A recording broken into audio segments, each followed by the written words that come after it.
most of us at some points in our life will experience acute stress. Something will happen that affects us very deeply. And it may be we're finding it difficult to recalibrate. I think until I had a panic attack, I had no idea really what it was. Yes, it's enormously scary. Give us a sense of what it is and why as leaders we need to take it seriously. I think potentially our sort of more technological mind has split off the kind of the intellect and the emotions and the spirituality and the body into these different categories, and we're not quite sure how to deal with it when one interferes with the other. I now do quite a lot of advocacy, and one of the most difficult things for a person who's been in a toxic, abusive environment to cope with is, why was I nice to the abuser? We are designed to survive, actually. They're all survival responses. They're all a way of overcoming something really unpleasant and really difficult. And I think that aspect, particularly as a trauma survivor myself, to be able to realize that I'm a survivor, I'm not a victim. All of this can be going on while someone is running a bank. Yeah, absolutely. Or, you know, leading a church, or a successful standing business, up in front of the court as barrister and making their case. So this stuff is happening all around us. And in fact, we could be relying on that high functioning because we've got this other area that's really problematic. And so we might find if our intellectual life is actually a strength, we might find that we lean on the things that are still working really well when one side is not working so well. We kind of lean to that bias. Knowing this language can actually help leaders discern reality. What advice would you give a talented woman who does have an insecure male colleague or boss? Run for the hills. Welcome to the Lead podcast. I'm your host, Dr. Amy Orr-Ewing, and here at Lead we explore authentic leadership through open conversations with remarkable people. And today I'm delighted to be making an exception to the usual rule of speaking to women leaders, because we are being joined by the Reverend Dr. Francis Frog Orr-Ewing, an extraordinary leader, entrepreneur, university academic, farmer, poet, artist, and my husband. He's a leader who has always seen the thing he's led double in growth year on year. But more importantly than that, he's a person who, in a quite exceptional way, I think, sees and works for the good of others. It's really notable how he releases and encourages and empowers others. And those others have often included women like me, but many, many other women that he's worked with as well. So obviously he's a very important person in my life, and I'm really delighted you're joining me today. Thank you. And well done for being brave. The only man to come on this show so far. Thank you so much for being willing to do it. So my first question is, as a leader who has encouraged and made a way for women, sidebar, you've always seen my potential power, opportunity far more positively than I have. You've always encouraged me to go above and beyond what I would have felt my limit was. So as a leader who's encouraged and made a way for women, what has it been like to lead alongside me? I had a number of people, particularly a few years ago, would come along and speak to me and say things like, well, you know, your wife is really exceptional. You must be very secure. How do you cope with having such an exceptional wife? And I just would say things like, oh, it's a delight. Of course it is. But it struck me that a number of the people who were saying, particularly in church contexts, were thinking that it was an unusual thing and something they couldn't imagine doing themselves. As if that's a problem. Yeah, as if that's a problem. And I think that assumption that you have to be a normal person would be insecure and not want to see a talented person in such close proximity to them, particularly a woman. And I think that kind of, I don't know if some of it's the theological leftovers of some headship theology, or whether it's just to do with people's sense of security and insecurity alongside talent. And I think for me, I was never could perceive the idea that for me to be able to grow, you would have to diminish. And so I think it's that idea really, you know, before you start an action, before you start to want to do something, to love somebody else or see them flourish, is that I'm not diminished by your success. And I would feel like if we're doing stuff together, if we're a team together, I'm built up when you grow. I'm built up when you're flourishing, when you're growing. Well, that obviously is like our experience, because I have always experienced you like that, and I hope you experience me like that. Like we really want the other to flourish and thrive, and hopefully that's, you know, something healthy in a marriage. But I also think that you bring that perspective to other settings that you lead in, whether that's actually in business settings or in the church with women you're not married to, you know, women that are colleagues or women that are junior that you're seeking to invest in and build up and resource and release to do exciting things. And I think you hit the nail on the head about being secure, like not being threatened by talent. So one of the things that I love about you, and I hope is true of me as well, is that we thrive around talented people. Like we don't want to shut talent down. No. We want to be in the flow of other talented people. Would you say that? Actually, I think if people have gifts, if they have talent, if they have drive, if they have perseverance, we all benefit when they are flourishing and where they're able to exercise that. Yeah. And that brings an energy into a dynamic. It brings an energy into a team. Yeah. And I think there is this role in any team, and particularly when you've got men and women together. But I think it's about trying to look for what would bring out the best in that person and enable them to perform and to be great at what they do. And a few months from now, better at what they do than they are now. And for a number of people, the thing stopping them flourishing, becoming better, becoming more excellent is actually internal to themselves. It's not necessarily to do with their actual talent or their actual skill. Yeah. It's almost a mentality. Yeah. And so part of I don't know if this is part of just working in a team, whether that's part of the pastoral training or whatever it might be, wanting to help people overcome those things within themselves that might hold them back. The self-limiting beliefs. The self-limiting. And I've had a lot of those that are related to my biological sex, haven't I? Yes, so definitely. It's almost like it's self-limiting, but it's almost self-editing, self-censoring. It's holding back from putting things forward or from daring to articulate something.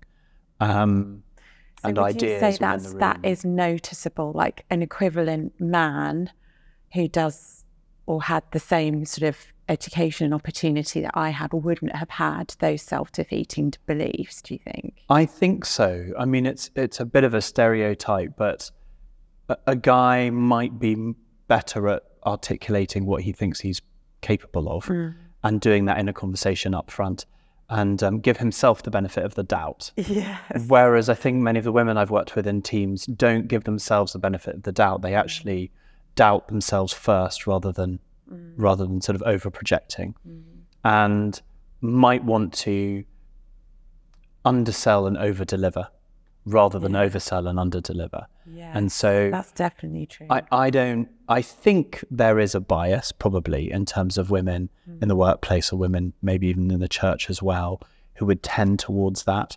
I find myself in leadership teams of the last 20 years or so sometimes needing to have uncomfortable conversations with guys who aren't as good as they think they are and needing to help them tailor their abilities and their skills and then decide to learn and to grow.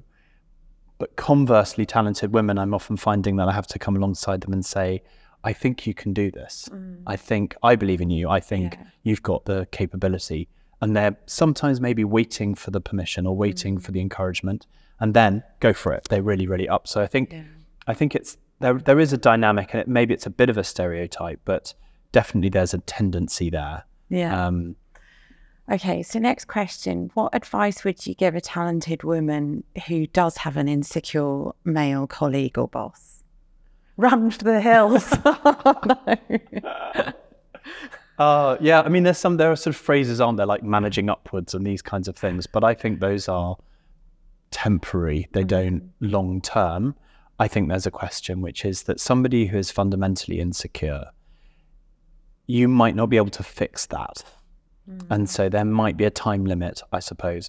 I'm not saying run for the hills, escape now, resign. Many people can't. You might have reasons why that's not the right thing for you to do. And you need to still make your own decisions at your own time and in your own way with your other responsibilities. But I think if you're working alongside somebody who's fundamentally insecure or has some real insecurities, and that person is over you, then I think there's a natural time limit as to how long it's healthy both for them and for you to work closely together. And I think if you work in that environment for too long, the insecure person begins to take credit for things and project backwards and forwards, and it can become unhealthy and actually bad for both sides.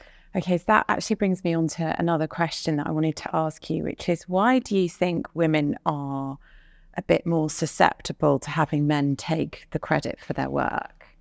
And this isn't just from personal experience, right? This is, in the book Lead Like the Real You, I talk about the situation in the Obama White House where two senior women were in that sort of executive group, the big decision-making group near the president all the time. Yeah. And they noticed that if a woman had the idea, it was quite often co-opted by one of the men. So these two women noticed this and decided that they would start this strategy that they called amplification, where, let's say one of them, women was me, one was someone called Louise, and I would say, I think Louise's idea that we should do X, Y, Z is a really excellent idea. Why don't we talk a bit more about Louise's idea, because I think Louise is really onto something, like quite over the top in a way. Yeah. And Obama noticed it, and as a result,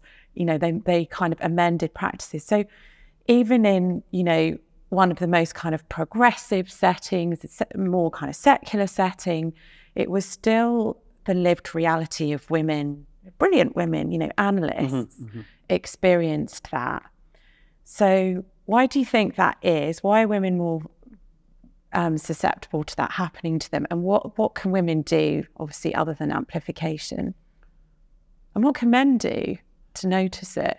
Yeah, there's a few layers in that question. Yeah, sorry. Yeah. And I think if we just peel them back a little bit by little, what is it that means that in a group setting, if sometimes even, if you like, emancipated, very progressive groups of people that fundamentally believe in equality and the flourishing of others, what is it that means that one person says something in the room and nobody listens to them or doesn't listen to them well? And that tendency for that to be women within the group. I think there's a way in which communication happens from a younger age. We often talk about men having a conversation and they say something and then the man interrupts the other man, and that kind of overlapping interruptions is just part of how the conversation goes, the kind of cut and thrust of it. And boys in the schoolroom and all of this kind of stuff, that overlapping interruptions is a way of communicating. Women tend not to communicate unless they're really with their best buddies or whatever, and they're just tumbling out excitement about something. They tend to wait for the answer to come and have a bit more of a Q&A, a question and answer conversation in the way that they communicate. So I think what sometimes happens is that kind of boisterous approach to conversation works its way into the workplace. And so it can become like maybe the woman's waiting for the opportunity when somebody would ask her the question, but they don't. Yeah. And then the men are saying, well, why don't they ever offer things in? So I think the amplification is a good way of doing that. And I think it can happen with any quieter voice, if you like, within a group setting, that anybody who's got a position of leadership within that group setting should be on the lookout for making sure if we've got 8 people in the room, we really ought to have 8 opinions that are weighed up and valued in this space. Also that it's a responsibility of multiple people to notice if someone is sucking up the credit for other people's work. Like, now that I know it happens, I notice it all the time. Yeah. And once you've noticed it, you can address it. Yeah, and the second layer of that is I think a motto, and I think a number of years ago, this was going around various books on leadership. It's amazing what you can achieve if you don't mind who takes the credit. Oh, yeah. And that was almost used as a way of just allowing people to say, it doesn't matter. As long as we're achieving the outcomes, it doesn't matter that so-and-so's taken all the credit for my ideas, or... And basically pipe down if you're someone who... As long as the job gets done, if you're an ideas factory, and I think this applies to creative people as well. So I would say, as a more creative entrepreneurial person, often I'll happily be in a room and I'll share some ideas. There are other types of people who are really good at sort of harvesting the ideas of others and then presenting those ideas as their own ideas. And getting money, getting funding, whatever, but they've not actually tracked that idea pathway. Now, within academia, you do that with footnotes and things, but I think often in the kind of non-profit world or in the church world or in the business world, there isn't the virtue given to the originator. The originator of the idea, yeah, exactly. Yes, I think that's which can end up having a detrimental effect on the organisation ultimately, because that person becomes discouraged. And that person becomes discouraged, and then people think the idea originator is person Y, when actually person X is the idea generator. Interesting. So yeah, for creativity, I think it's really important as well that we track and trace an idea and the people who are having creative ideas. And I think that's part of it. So to be looking for the influence and the perception. And now, this is something, obviously, I wrote one of the letters in the book. So Lead Like the Real You, my latest book that's come out, is exploring the idea that as a woman in midlife, what would I have liked to have known 10, 15, 20 years ago? What would it be helpful to have known? And so it's written in letters format, and there is actually a whole letter on that theme. It's something we've talked about a lot. What was it like for you while I was writing that book? Can you remember? We did have some very fascinating conversations. I think every single letter we discussed as you were generating and trying to reflect upon it. We used quite a lot of the time, I think, in 2021, 22, 23, reflecting on 20 years of work and ministry and doing the work of that, I think. And so discussing things at length together. I think sometimes some of the letters that you have written here were very close to the bone and required quite a lot of going there, I think. Do you know what I mean? And that then actually brings a real heaviness within the home for a couple of days as you're processing it. Quite a lot of stuff rises to the surface. Almost the grief is revisited. You kind of revisit the grief, revisit the difficulty, the sense of betrayal, blindness, or betrayal trauma that's there, and it just sort of, it pops up again. Now, unlike it having in an unintentional way, there's a sense in which I'm going to go there because it's important that I actually process and think about this because there will be other people who might need to hear this. And so I think it's a costly process. Some of those letters, being on the other side of the letter writing process, some of them felt costly. I remember 2 or 3 letters that you wrote and you couldn't really work for a day or two afterwards. It had been such a costly process of drawing on it.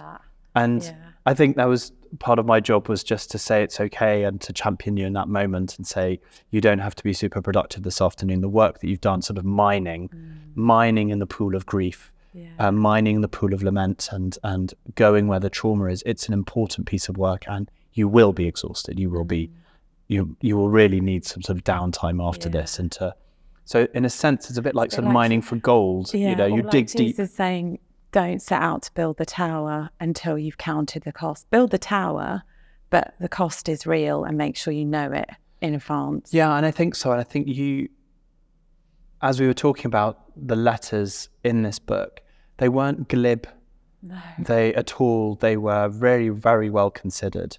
And some of them were sort of versions of conversations we'd had together, but versions of coaching, or when people had asked you, okay, I'm just setting out, I'm 26, I'm just setting into my new job, what tips can you give me? And so that was part of you as a mentor of others and a role model, but also as a vicar's wife, as a pastor's wife. Often we have people in our home over the last 20 years who come to us both in a conversation around supper, and they say, I love some top tips. And that we're able to reflect on those and realize that the sharing of lessons learned along the way is really important to us.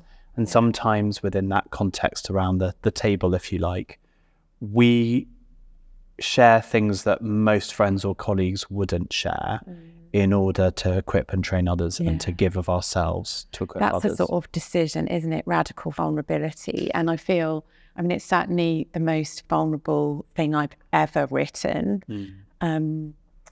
And I needed to encourage you on that. What you really needed to I think I needed to encourage you and to say, you can say this, you can write this, and I support you in writing it.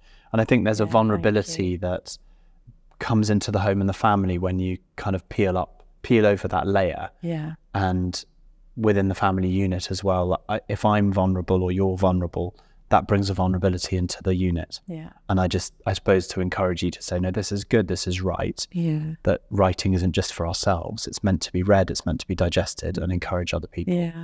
Interesting. Well, we are going there today. We're going to be talking about some fairly heavy and difficult subjects. So that is a bit of a trigger warning. We're going to be moving now into a section of thinking about some of the more difficult letters that I wrote around the book, Lead Like the Real You, some of the more difficult experiences that we're going to have in a normal human life, lived in the course of life, but we're almost certainly going to experience as leaders.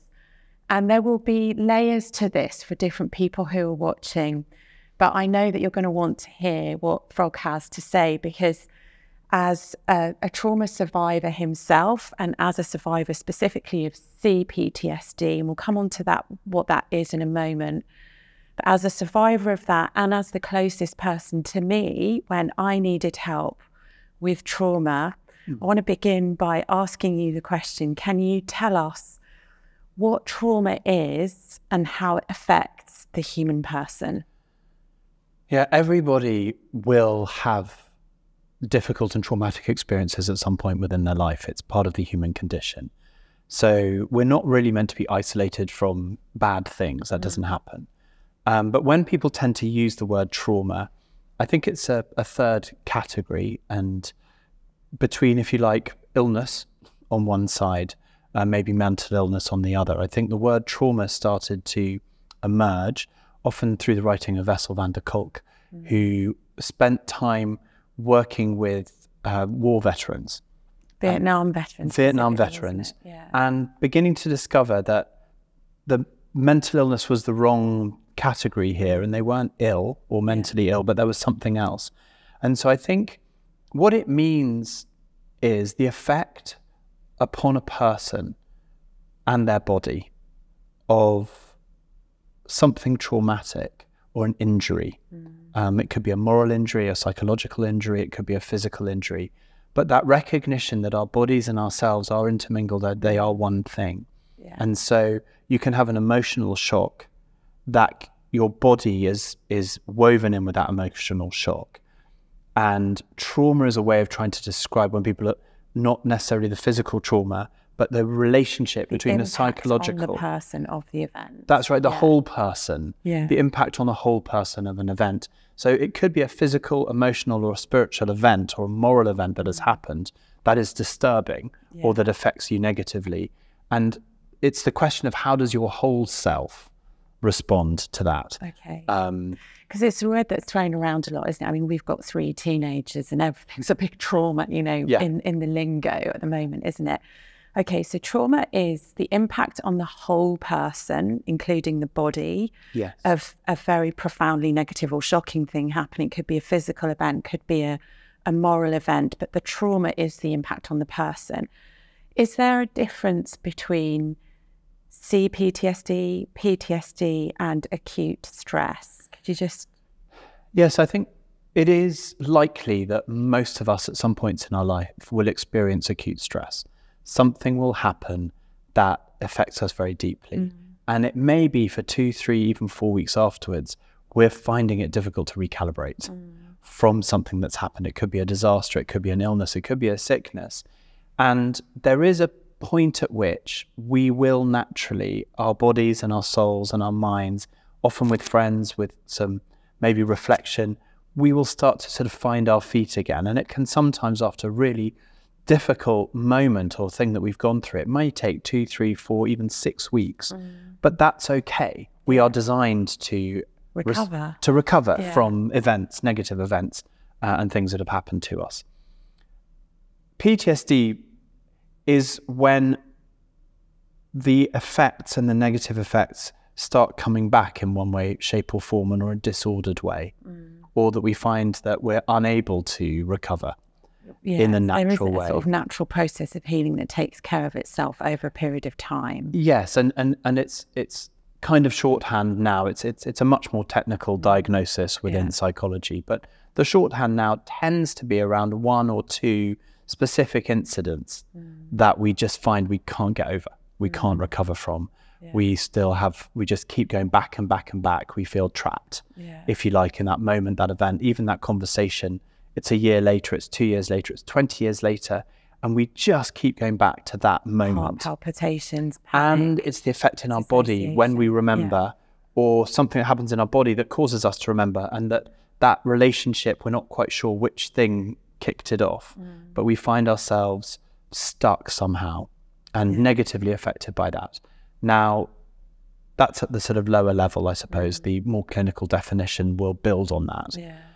Complex PTSD is a more recent kind of subsection of understanding, as psychologists and others have been understanding this more, is to recognize that something happens to us if we are experiencing multiple forms of trauma over a long period of time. Often people who've experienced abuse or child abuse or captivity, or something that affects you also develop mentally. So that it's not just as an adult or as a child, this 1 or 2 incidents that have happened, but a sense of progressive, that you are trapped in it for a season of time, so that as you grow and develop as a human being, that trauma has shaped you quite a lot, and you find yourself with a complex set of layers, almost kind of multiple overlapping layers of trauma that have built upon themselves. And so it's a much more complicated, you can't just think back to the moment that something happened and then try to process it and understand it better. Like, where does one trauma end and the other start and begin? So it's that sort of third form, I suppose, that affected me. Yes. So I'm sure that watching this and engaging with this podcast, there will be trauma survivors, including complex PTSD survivors. But there will also be people for whom that is not their personal experience. Why do you think it's important that leaders know about this, including if it's not their own personal experience? Yeah, we'll sort of explore this for a bit, I think, but the phrase that people use for trauma-informed means both to understand yourself, but also the other people you're working with or the other people coming into contact with. What might they be going through? How might I understand them better? How might I walk with them, help them, accompany them better? Or lead a team, including people who are surviving trauma or exactly. And I think the multiple layers, I think back to a moment where there was a bad fire that happened whilst I was a vicar of a church, and another fire that happened another time. But I think back to the time I was leading a church, a fire had occurred, I think 12 people died. It was a couple of streets away from where our church was. And to recognize that there were individual people that had been traumatized there, that was actually a shock to the whole community. I think a death of a young person had happened as well, that we lived in a difficult community in southeast London where shocks were happening often and something had cumulatively built up within the life of the community. And so there was a point there where it wasn't that I was traumatized by those events, but I was recognized I was dealing with a deeply troubled individuals and communities. To lead in that moment and in that place. And I think to kind of recognize the importance and the seriousness of even creating a space. And I offered our church hall as a place with teas and coffees that anybody could come. Whether that was the people who were needing somewhere warm to be when their house had been destroyed, or whether it was the police or other caring professions who needed just a moment and a space.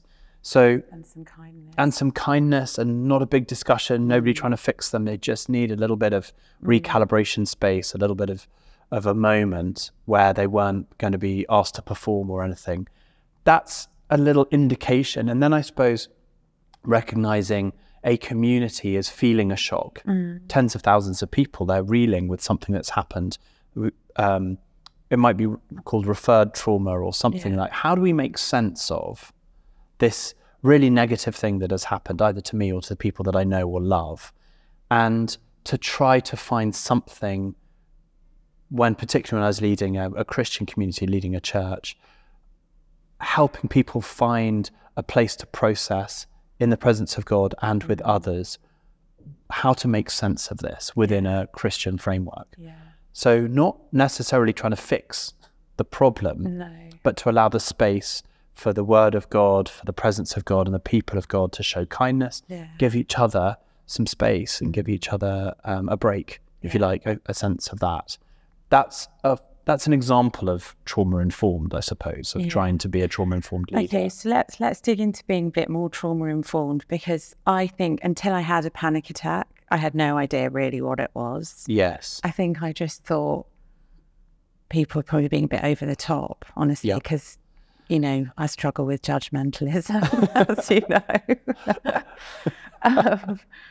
And so, do you remember that panic attack? We were on holiday in Cornwall, so I wasn't thinking about anything bad at all. We were in the sea, in wetsuits with the children, and I had a full-blown panic. Nothing to do with I can swim. I wasn't struggling to swim.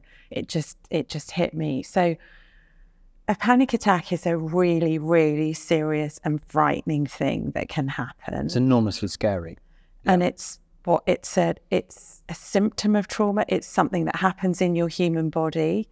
Can you just help leaders who maybe don't know what a panic attack is, or people who perhaps might periodically struggle from that, just give us a sense of what it is and why as leaders we need to take it seriously? Yeah, I mean, part of it is chemicals rushing through your brain that are designed to give you a fear response.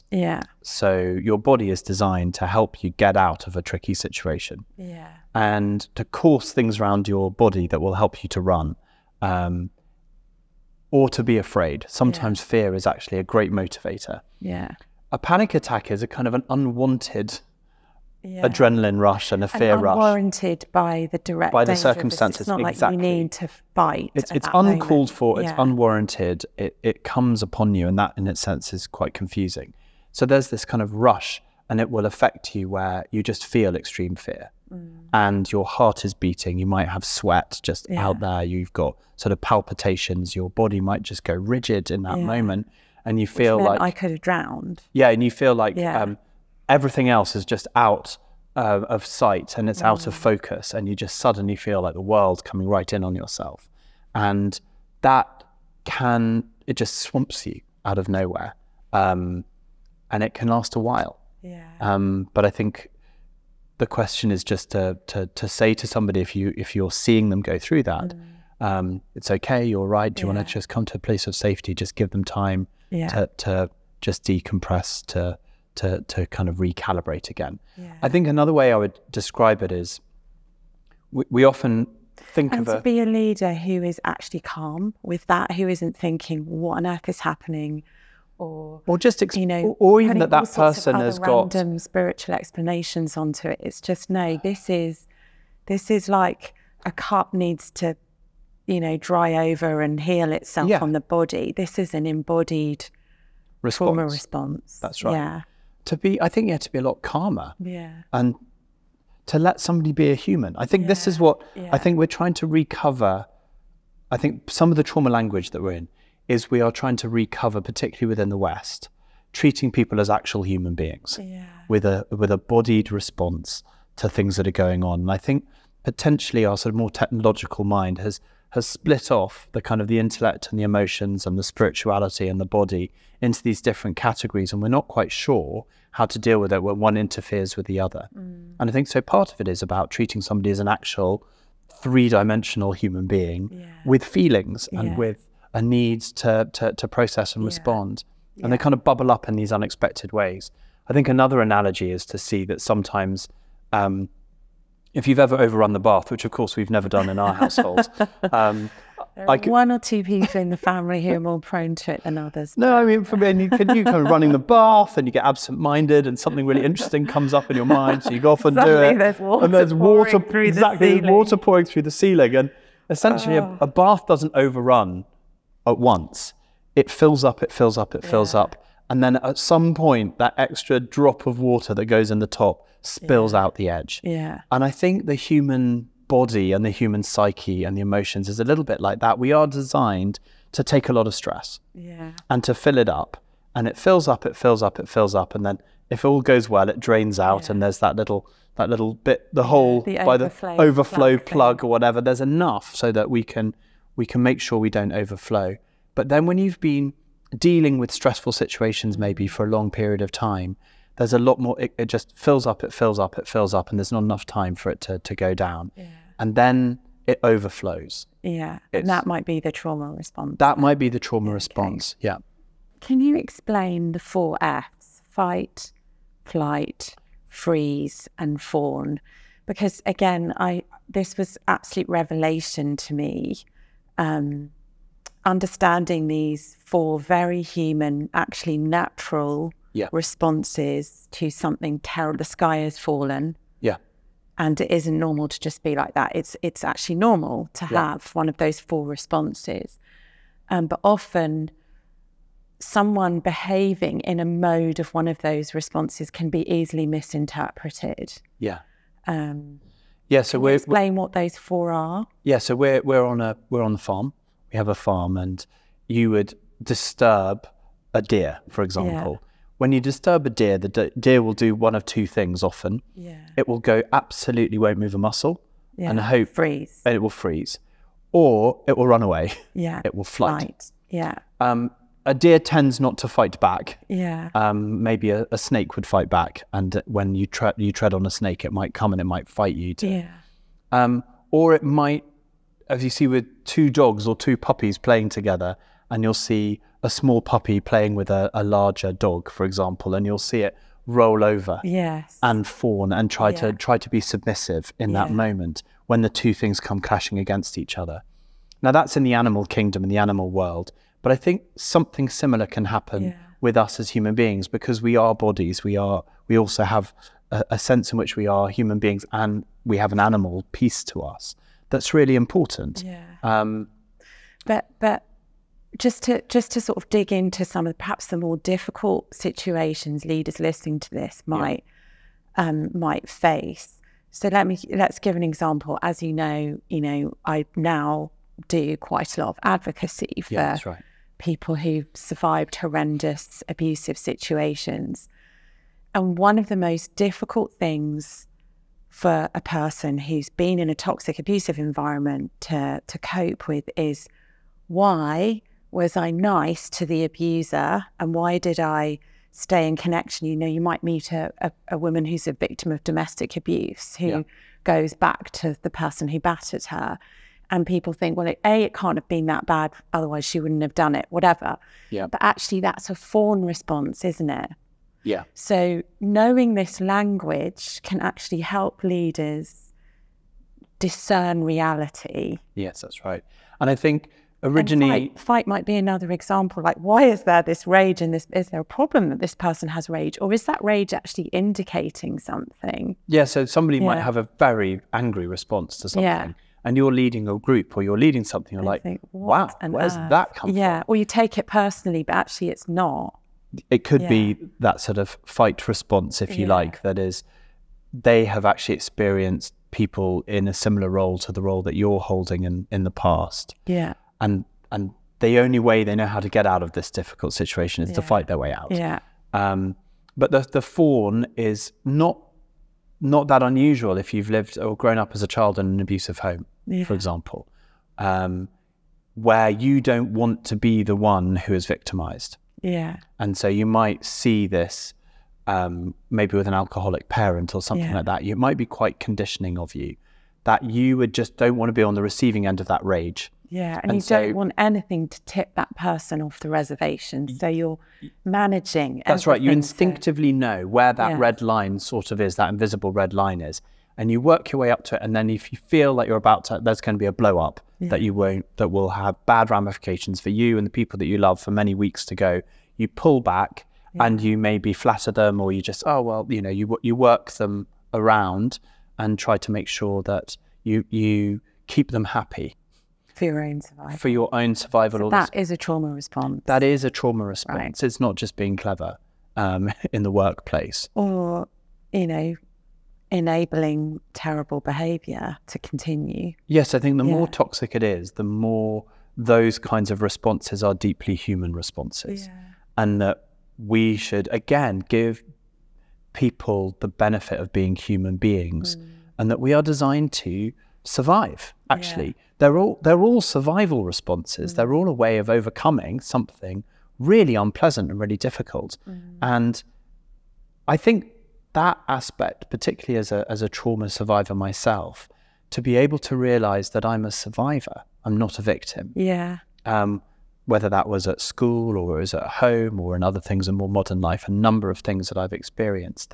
And that you are loved and understood as a whole human being, and actually the responses are not totally bad. I mean, they're survival. No, they're very responses. Sensible. I mean, exactly.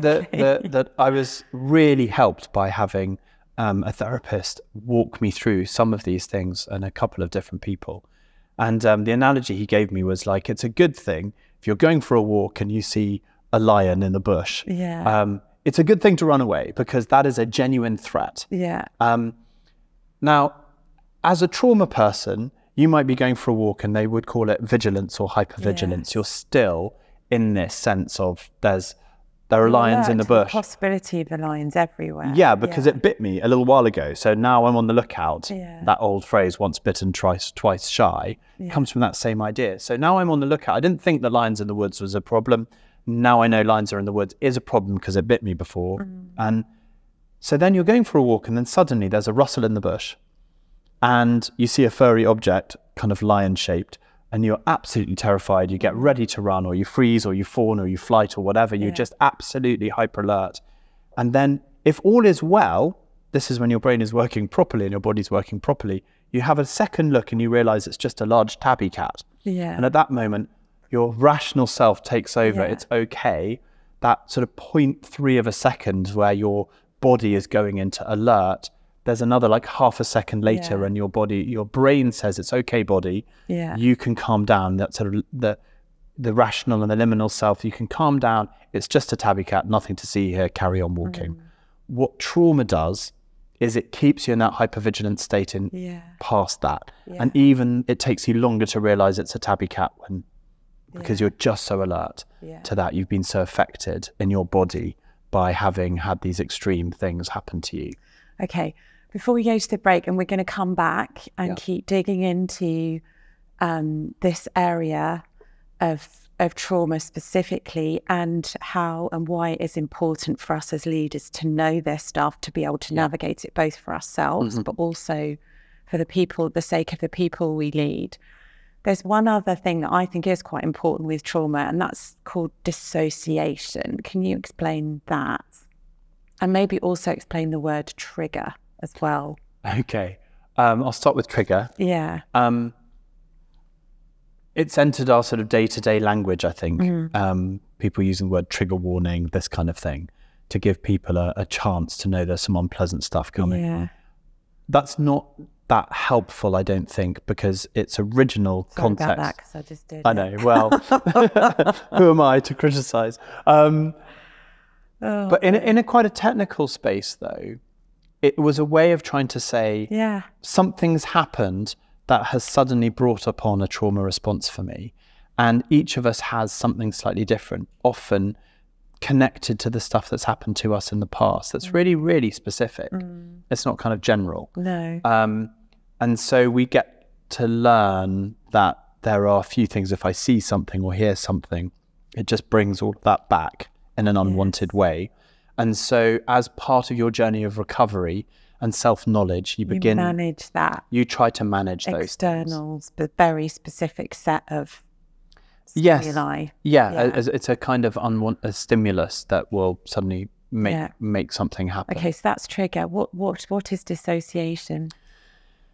Dissociation is a term that talks about one of the symptoms of trauma can be that, particularly complex versions of trauma, you find yourself feeling cut off from your sense of self and your sense of others.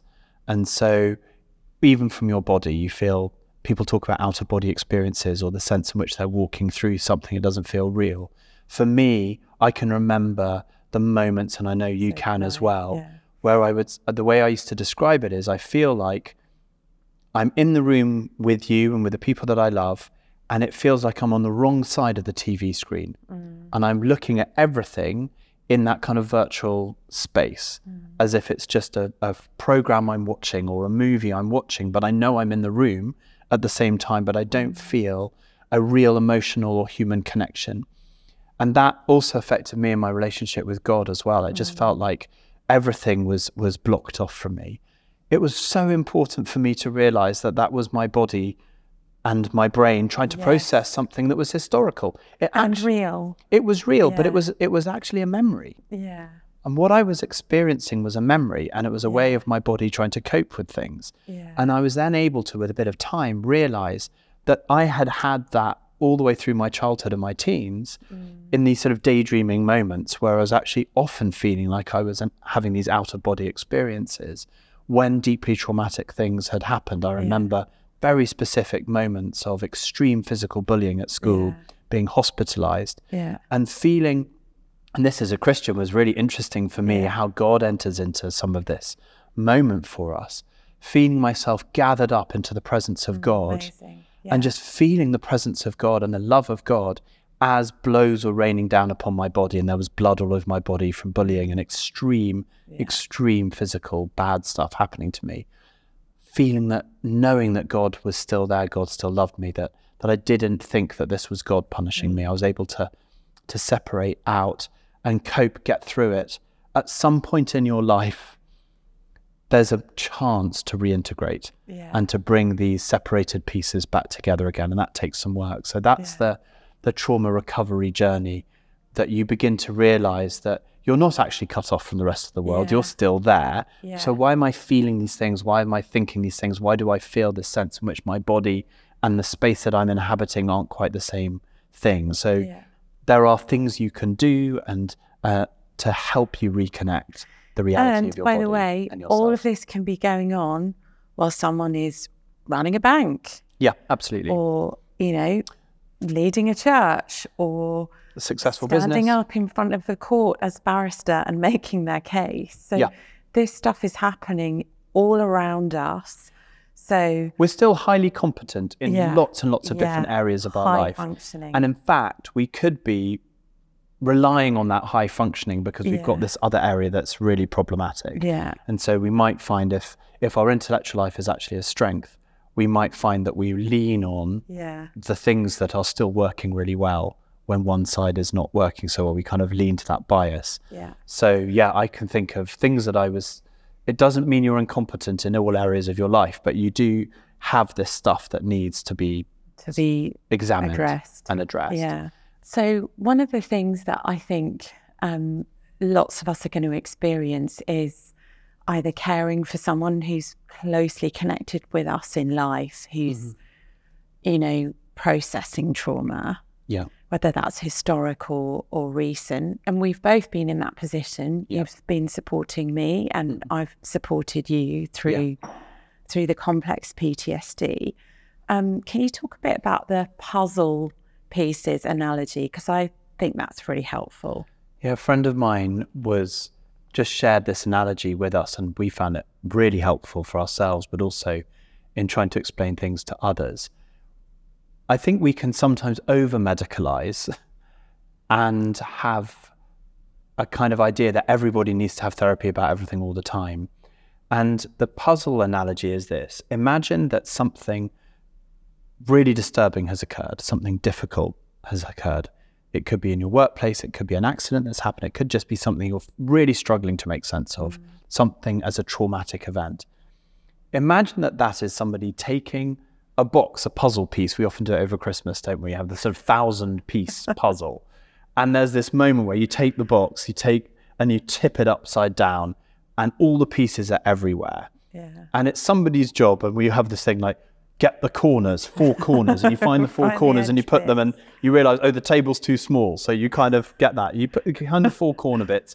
And then you said, well, where are all the side bits? So you collect all of those together. And then you say, well, there's a large pink rose in the corner of this picture. So let's collect all the pink rose pieces together. And you start to kind of get the colors and the shapes and the other things just laid out on the board. And then you do the work. It's quite enjoyable. You do the work of calm making, where you put it all together. Yes, and then it's very middle-aged of us, very middle-aged. This is it's kind of non-mobile phone era kind of analogy, this one. But it's this process that takes time, and it's intended to take time to put all of those pieces in the right bits. And then at some point you realize, okay, the image works. And apart it makes from sense. If your youngest son has stolen one piece, hidden it so that he can appear at the end and be the person who puts the last piece That's not in. a hypothetical situation, that one, is it? So it's exactly what happened. But I think to just realize that the research that's been done suggests that over 80% of people will recover from huge trauma by giving the time and the circumstances to put the puzzle pieces of this really difficult thing to process back together again. And with some friendship, with some time, with some kindness, a lot of people are able to do that on their own. And that process, as I think mentioned earlier, can sometimes take 4 to 6 weeks. And modern therapeutic best practice is to encourage people not to get therapy too Straight quickly. away. Yes. To give your time and yourself and your natural self the time to put those puzzle pieces back together again. And some of those puzzle pieces for those of us who are Christians is, where is God in this suffering? And where are my family? And how could this person betray me? Or how could have I been so stupid? Why didn't I see this? Yeah, why didn't I get up and walk out? Why didn't I get up and walk out? And this idiot, they did this to me, and I'm furious, and I just want to take them down. And we find ourselves often looking through the Psalms and thinking, oh gosh, that Psalm suddenly makes more sense now.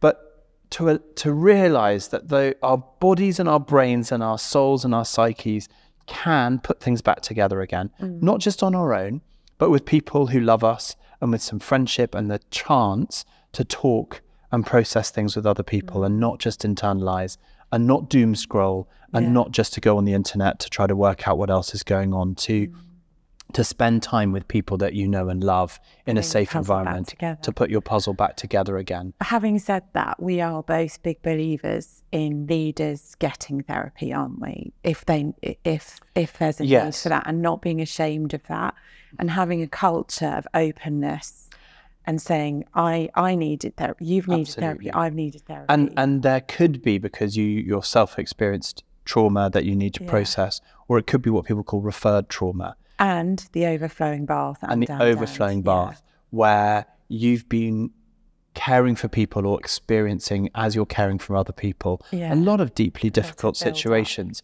For people who are psychologists or psychotherapists, part of best practice for them is to make sure that as they were taking on a lot of the suffering of others and helping them process it, they're also able to offload. And so even if this isn't like a big issue for you, it's actually a really good idea to make sure that there is a context by which you can process the difficult things that you're taking on board in the lives of others, in that kind of referred trauma. So for leaders listening to this, the puzzle analogy is meant to help that self-regulation of the body and mind that is part of how God has made us. Because human beings are amazing. We've been made in the image of God. The creator of the universe has made us. And the potential and the ability of the human body and spirit and soul and all of that is extraordinary and wonderful. So have the puzzle analogy. But I also do think for those younger leaders who are listening to this, don't allow a sort of shame category to be attached to getting help. Getting help if you need help. And we both did need help. And so, do you know what I mean? It's But I want to encourage people is that God has made us to process difficult things. And to persevere. And to grow. And to get stronger. And to go through this process allows you to be a better human, potentially, and a better Christian and a better leader. Don't say to anyone when they're in it. It's meant to be afterwards, isn't it? God works all things together for good of those who love him. Those who persevere, those who endure, those who hold on to the end. You can definitely see it in retrospect. Absolutely. So Frog, I'm going to stop us there. We've got so much more to go and we're going to do another show together. Thank you so much for joining us for this episode of the Lead podcast. I hope you can see it's not just my bias that thinks Frog Orr-Ewing is an amazing human and utterly just compelling really as we dig into this topic, which we'll continue on with in the next episode. I would also like to say, if anything that we've talked about has raised personal issues for you, in the show notes we have places that we can point you to receive more help, more reading that you could do as you consider this question more deeply. Please do look after yourself. This is heavy stuff, but it is important for us as leaders as we seek to grow more into the likeness of Jesus.